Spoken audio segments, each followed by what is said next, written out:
Today's number 2 most urgent vulnerability on the ranked list is CVE 2026-0770 in Langflow. And the reason it earns this slot is simple. It combines remote code execution, no authentication requirement, a critical 9.8 CVSS score, and confirmed CISA KEV status. In other words, this is not just a theoretical bug sitting in a database. It is a vulnerability that defenders should treat as an active priority. The Daily Ranked CVE Brief is about what to patch first, ranked by real exploitation signal. CISA KEV, first EPSS, and CVSS.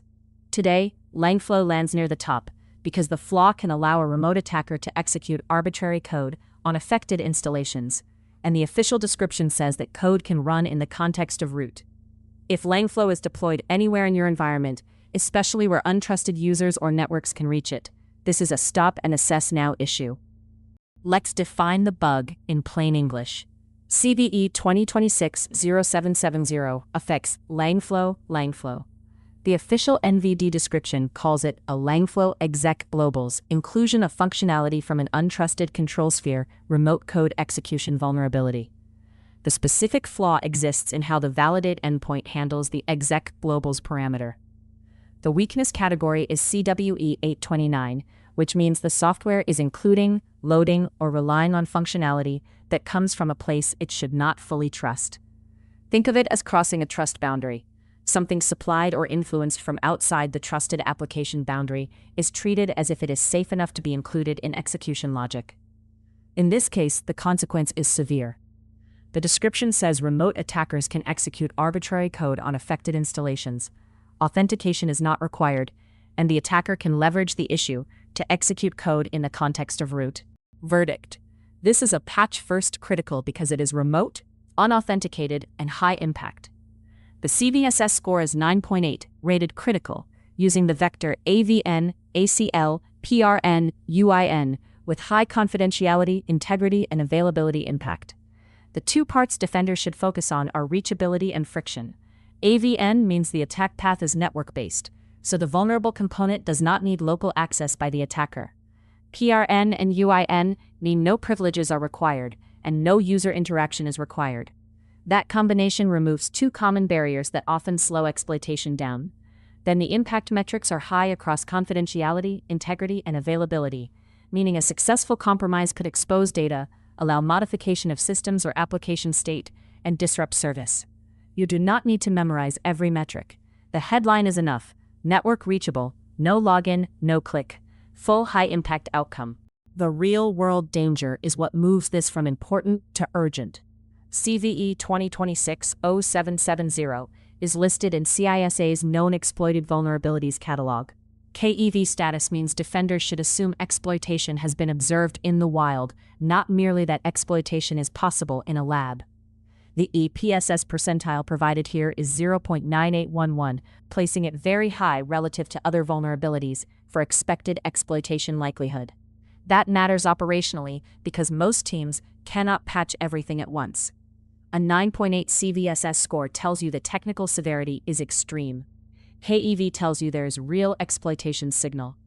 EPSS adds a ranking signal about exploitation probability compared with the broader vulnerability universe.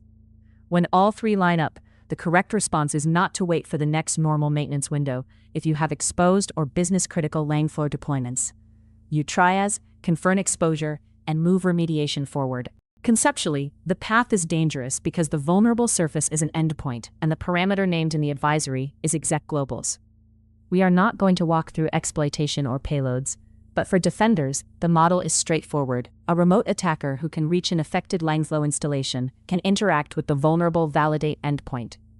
The flaw is in the handling of a parameter that influences what gets included or used inside execution-related logic. CVE-2026 is about trusting functionality from an untrusted control sphere, and that is the boundary failure to keep in mind. The official description states authentication is not required, so exposure is not limited to compromised accounts or insider access. If the endpoint is reachable from an untrusted network path, the risk is materially higher. And because the resulting code execution is described as running in the context of root, the blast radius may extend beyond just the application layer. To check whether you are affected, Start with inventory, not guesswork. Identify every place Langflow is deployed: production, staging, development, test labs, internal tools, and any cloud or containerized environments your teams manage. Then, compare the installed version and configuration against the official vendor or ZDI advisory information for exact affected versions and fixed guidance. Do not rely on package names alone. Verify the actual running deployment. Next, check reachability. Is Langflow reachable from the public internet? Is it reachable from broad internal networks? Is access limited to trusted administrative paths, or can normal user segments reach it? Because the Flaw is described as unauthenticated, network exposure matters heavily. Also review whether the validate endpoint is accessible in your deployment.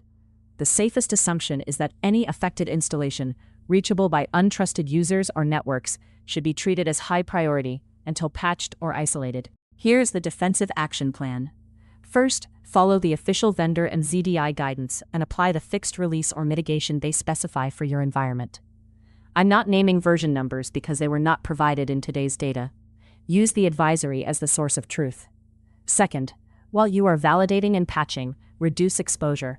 Place Langflow behind trusted access controls, restrict network paths, and avoid leaving affected deployments reachable from untrusted networks. Third, treat privileged code execution seriously. Because the official description says code can execute in the context of root.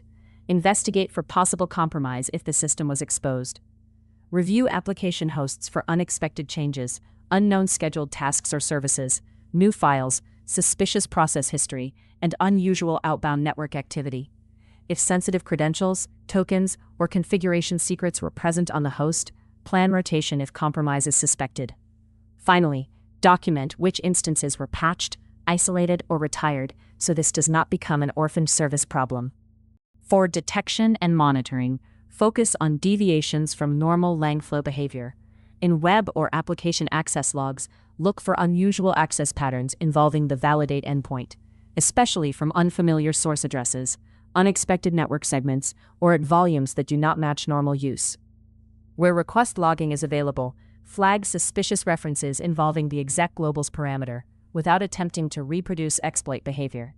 On the host side, monitor for the Langflow process or its runtime, spawning unexpected child processes, touching unusual system paths, writing files outside normal application directories, or initiating outbound connections that are not part of routine operations.